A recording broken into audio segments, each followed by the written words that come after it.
Hi, welcome. My name's Dale McCluskey. And on this video, I'd like to take a minute just to talk about context when it comes to physical interaction with how a dog is expressing energy and the clues to look for to put things into right relationship to understand whether or not a certain interaction is coming through the follower script or pushing beyond the boundaries of the follower script, and the dog is interacting within the context of leadership, of them thinking that they're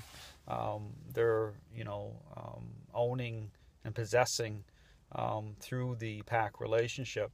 And the game of fetch is a good way to kind of see the how the be able to put things into context as as the owner throws the ball out and the dog is running after that ball. Now, certain, how dogs express at the physical level the state of mind through through either the follow or leader script. You won't be able to get context just from certain types at the physical level until you define it properly. And how you define it properly will come through how the dog interacts with a specific object, such as the ball. So if you put two dogs side by side and throw the ball out, and one dog is a follower to one owner, and the other dog is pushing beyond the boundaries of the follower script, from the dog running out, both dogs running out towards that two different balls, but looking at that, the same at the physical level, that interaction, you won't be able to define at that level. I mean, that's why at the physical level people get really deceived, because they'll see things from at the appearance level that will fool them into thinking that they have power over the dog, or or that the dog is a follower to them within certain contexts. But again, there will always be clues. I mean, there's clues in the human world when it comes to behavior, with how people express themselves, what they say, what they do. You'll be able now. Again, it can be more difficult for some. Depending on people, depending on dogs, it can be more difficult in certain situations to be able to put things in context, because you have to be objective. I mean, you have to apply critical thinking, and you have to understand dogs as relational beings. But again, getting back to the whole game of fetch, again, you're going to see it follow the same lines from the expressing, that possessive state towards the ball. But then what you're going to see is you'll get context from when both dogs actually pick the ball up.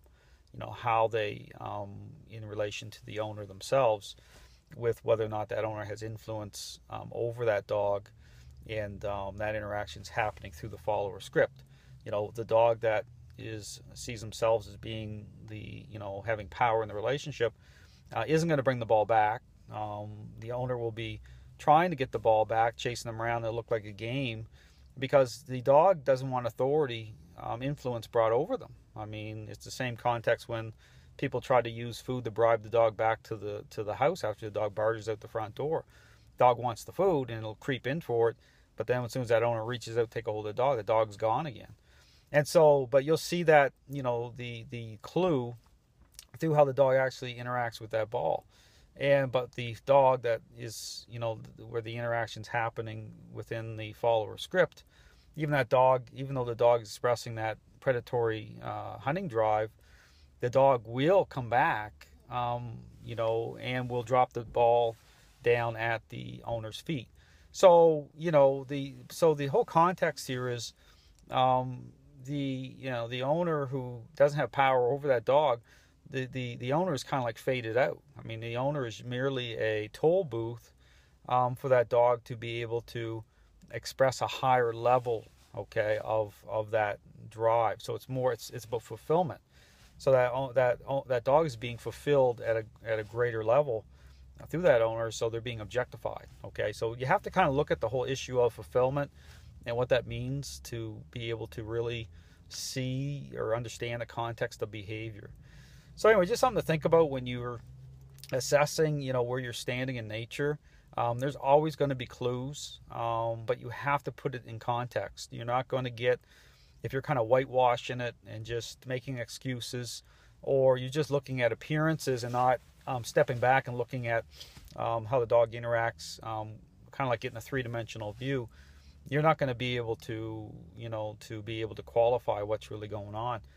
But again, it's all about understanding what really represents a dog that is within the follower script. That you know, when that's happening, the dog really is going to be balanced. I mean, that dog is going to, even before you touch on that dog to put the dog into a sit, they'll be going into a sit position. I mean, you know, there's a deeper level going on, and you'll see it. But anyway, just something to think about when you're looking at behavior, is that there's always clues, and usually that's what, you know, triggers people to get professional help. There'll be something that really is annoying, really bothering the owner, but if you step back, you're going to see all sorts of other things as well.